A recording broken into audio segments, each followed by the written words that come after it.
Hello students, this is Supriya Mogle, Assistant Professor at Center for Distance Education, Shivaji University, Kolhapur. I am here to discuss about controlling, which is one of the important topic of management, and it is also one main function of management. So we'll see in this video, we are going to learn what is controlling, and there are so many techniques available for controlling. First is introduction. Now, what is controlling? In organization, employees work in the organization, okay, or there are so many departments who are working together to achieve the goal. That means finance department, production department is there, HR department, or marketing department. Everyone is working in the organization to achieve a same goal, and so that while they are working, or while it is process is going, you have to measure the performance, and you are going to measure the performance, actual performance, uh, and you are going to compare that actual performance with standard performance.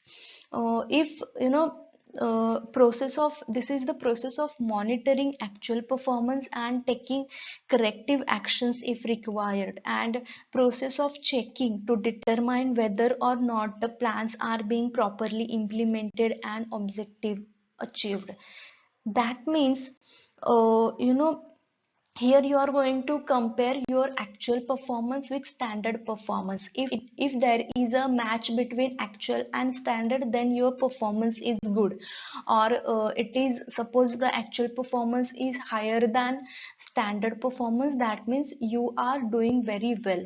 And suppose your actual performance is lower than your standard performance, that means your plan is not going right. There are some corrective actions required. So if the performance is low, you are going to take corrective actions to improve the performance, and this is called controlling. Now, how you are going to controlling means, what is the process, what are the techniques, how you are going to compare the actual and standard performance. So there are two types of controllings, traditional technique and modern technique. So we'll see one by one in detail. Traditional techniques. Traditional techniques, there are so many types, included in the traditional techniques. First is direct supervision and observation. Now, direct supervision and observation means here supervisors directly observe the employees, their work, and collect the information about their performance. Then financial statements. Now, profit and loss account of a business organization gives a summary of income and expenses, right? Or balance sheet is there. Balance sheet shows the financial position of the organization. So you can compare that balance sheet with the previous year, or profit and loss account with the previous year, and you can compare that. If you have losses in this year, or you have earned some profit, or so you can observe that. Then statistical analysis. It is statistical analysis of the financial statements in the form of percentage, or in the form of ratios, averages, etc., and information presented in the form of tables, graphs, charts, etc., and you can compare that. Okay. Then break even analysis. Now break even point means what? There is no profit or no loss, means suppose your break even analysis, or your break even point is uh, below or low, then you can say that you are having loss. And it is suppose above the break even, that means you have the you have earned the profit. So this technique is used to study the relationship between sales volume, cost, and profit. Then budgetary control. Budget is a quantitative statement of expected results prepared for future period. Budgetary acts as a standard and for comparing them with actual performance. So this is the quantitative statement of expected results. You are going to decide in advance for future period, and then you can compare your budget control with your actual performance or your actual standard.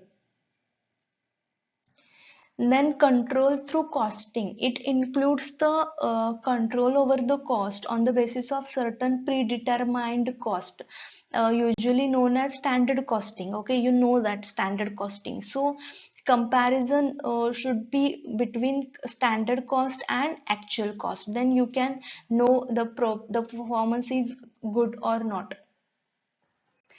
Internal audit. So internal audit is conducted within a organization by staff specially appointed for the purpose, and internal audits is used to ensure the accounts and properly reflect the it can reflect the facts and apprise the policy, procedures, quality of management, etc. You can study by using internal audit.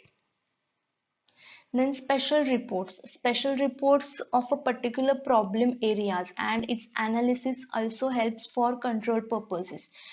In case of contingency or for specific problem, investing committees appointed. Okay, if committee goes into the problem deeply, they prepares a detailed investigation report, and these are report are based on a particular problem areas, and its analysis what the report shows. From that you can have the controlling. Okay, so these are traditional techniques of controlling. Means by using these types of techniques you can compare your actual performance with standard, and you can measure the performance whether it is going right or wrong, whether uh, here you have to determine whether or not the plans are being properly implemented and objectives achieved or not. The next is modern techniques. Modern techniques, there are also some types.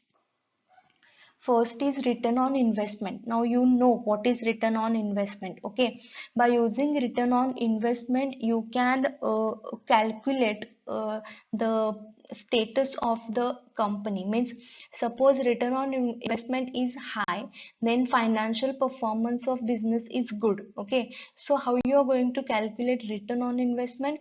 It equal to net income divided by total investment into 100. So it will help to compare the present performance with the past.